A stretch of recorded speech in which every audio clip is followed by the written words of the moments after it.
Off the east coast of Tasmania, there's an area of ocean that's warming at about 4 times the global average. Scientists have been keen to find out why.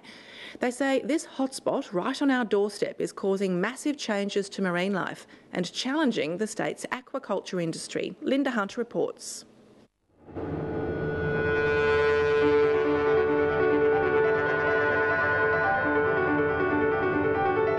Climate change is not something that's coming to us in the next 20 or 30 years. From this area of southeast Australia, we've got strong evidence that it's already been here, and it's been here for 30 or 40 years. It's these waters off the east coast of Tasmania that are providing the evidence. Every month for the past 66 years, scientists have ventured by small boat to a point 7 nautical miles northeast of Maria Island in the Tasman Sea.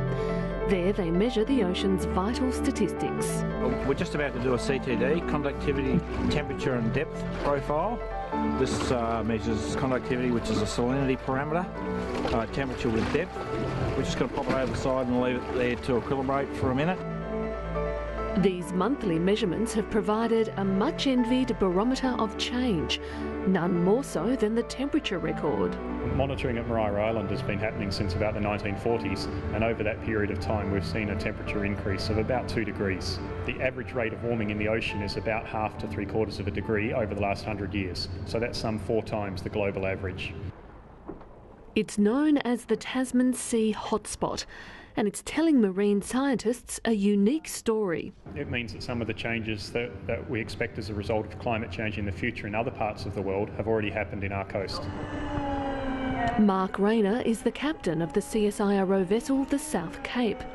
He's been doing the monthly run to the Maria Island station for 21 years. Basically, I'm the skipper of the boat. I'm also a hydrochemist, so I partake in the sampling process. We sample for dissolved oxygen, salinity, 4 nutrients, alkalinity and dissolved inorganic carbon. There are a number of these hotspots around the world, and we've got one right off our doorstep here in Tasmania.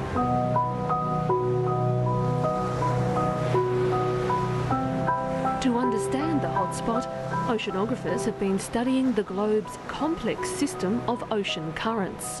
What we have been seeing is warming nearly everywhere in the ocean at the surface, right across the South Pacific and nearly all of the ocean basins we see that warming. And we've measured it in many different ways. But off Tasmania, the warming is much faster than in the rest of the ocean. And so we think it's not just part of the broad-scale warming, there's something special happening there. Australia has a coastline of 60,000 kilometres, spanning the tropical waters of northern Australia to these cool temperate waters of Tasmania. The East Australian current flows southward, bringing warm water originating from the Coral Sea. Scientists have discovered the East Australian current has pushed an estimated 350 kilometres further south. Oceanographers have used data from the Maria Island station along with information collected further offshore. They now believe a shift in winds across the southern hemisphere is responsible for the ocean current changes. The subtropical wind fields are moving towards the pole. They're migrating polewards. And so the effect that has on the currents is to increase the East Australia current and, in a way, what we call spin up the circulation system of the South Pacific Ocean. And so we see that current spinning up and penetrating further south. We think the wind changes are being affected by 2 things. One is the increase in greenhouse gas concentrations, but also changes in ozone concentrations. Alastair Hobday leads a group of scientists at the CSIRO in Hobart, examining the implications for the marine environment. There's strong evidence the extension of the East Australia current is also causing a shift in the range and abundance of marine species. At the coast we've seen changes in intertidal animals, things that you can see on a walk along the seashore. Things like limpets and snails are now found further south. Since the 1950s, about 50% of those animals have extended their range. The warmer ocean temperature has seen the invasion of the long-spined sea urchin from New South Wales. 45 fish species have also moved further south, with the yellowfin and skipjack tuna and yellow-tailed kingfish now being caught on the east coast. There are predictions dolphin fish and marlin may be seen in the not too distant future. So as the waters have warmed, animals have had to move further south to keep in a comfortable temperature. That's okay if you're coming from the north, but for species that are found in the south of Tasmania, as the waters warm further, they'll have nowhere to go. The banded morwong is one species now recorded to be suffering in temperatures too warm for optimal growth.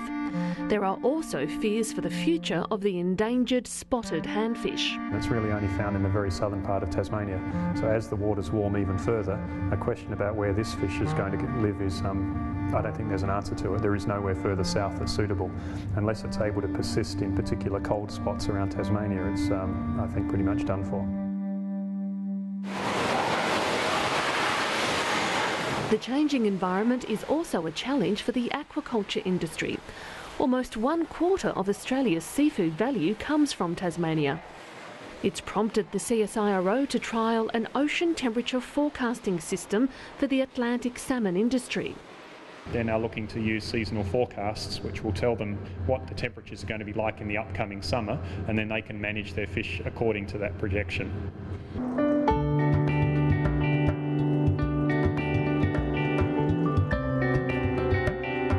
Hideaway Bay, not far from Geeveston, is home to Huon Aquaculture, which produces up to 14,000 tonnes of fish each year.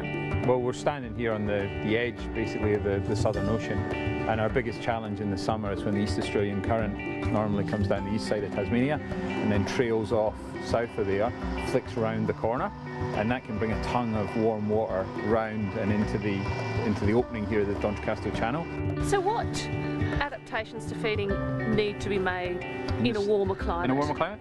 Well, you change, the nutrition package that you offer needs to change in a warmer climate. The way that you feed the fish, the intensity that you offer them feed. As waters warm, there are other challenges as well. The direct effect of climate change is to increase the temperature. A second effect is that carbon dioxide directly dissolves in the ocean. When it dissolves in the ocean, it changes the chemistry, and in particular it makes it very hard for animals that make shells to keep doing that. The increase in carbon dioxide results in ocean acidification. Those changes in ocean chemistry, which are reflected in the pH, mean that things that live on top of seamounts, say 500 or 600 metres water depth, are now being increasingly squeezed to the top of those seamounts. And in southern Tasmania, that's previously been a very important habit for, say, orange roughy or ling fisheries. It's a very different local marine environment to that of 66 years ago, and one scientists expect will continue to change.